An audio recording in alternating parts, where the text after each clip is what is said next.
Prince Charles feels deep personal regret at being deceived by pedophile bishop. There was a presumption that people such as bishops could be taken at their word and were worthy of trust and confidence. Prince Charles has expressed his deep personal regret at having been deceived by a pedophile bishop. The Prince of Wales remained friends with Peter Ball for more than 2 decades, despite the clergyman having been cautioned for gross indecency.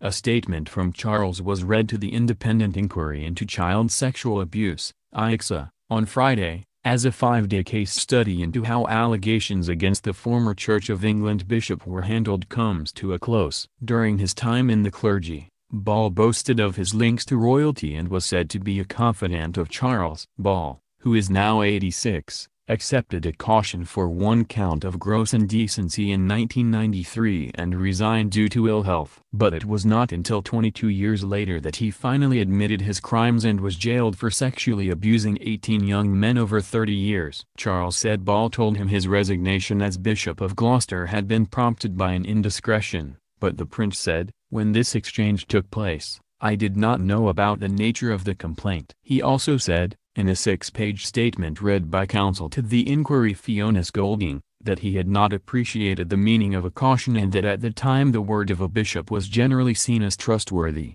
Charles said Ball had mentioned in a 2009 letter to him the word caution, but added, "I was not aware until recently that a caution in fact carries an acceptance of guilt." He said Ball had told him the false complaint against him had arisen from someone who had a grudge against him and was persecuting him. The prince said he did not realize the truth of what had happened until Ball's conviction, adding that his main source of information until then had been the bishop himself. He said, in the 1980s and 1990s there was a presumption that people such as bishops could be taken at their word and, as a result of the high office they held, were worthy of trust and confidence. Charles said at the time there was on my part a presumption of good faith, dismissing any suggestion he had ever tried to interfere in the police investigation into Ball. Charles said it was possible his name had been taken in vain. He referred to a 2001 letter which he said conveyed to Ball that he could not help him in any approach the disgraced bishop wanted to make to the Archbishop of Canterbury to return to public ministry. In his statement, Charles said, "At no stage did I ever seek to influence the outcome of either of the police investigations into Peter Ball and nor did I instruct or encourage my staff to do so." Ending the statement, dated 10th of July, he said, "My heart goes out to the victims of abuse and I applaud their courage as they rebuild their lives and, so often, offer invaluable support to others who have suffered. It remains a source of deep personal regret that I was one of many who were deceived over a long period of time about the true nature of Mr. Ball's activities." On Monday the inquiry heard there had been lengthy discussions between Charles's lawyers and the inquiry in which his legal team initially argued that the future king could not be compelled to produce a statement.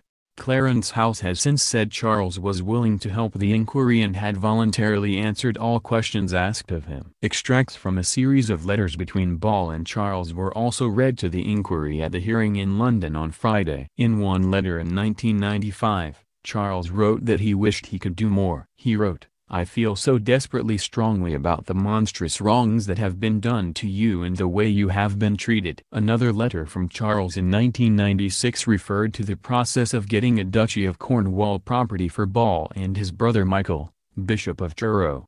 It said, "I long to see you both settled somewhere that suits you and gives you peace and tranquility, and not too far from here so you can come over more easily." The pair rented a duchy property between 1997 and 2011. Richard Scorer, a specialist abuse lawyer at Slater and Gordon who represents a number of Ball's victims, told the Press Association Charles's explanation that he was not aware of the meaning of a caution left his clients dissatisfied.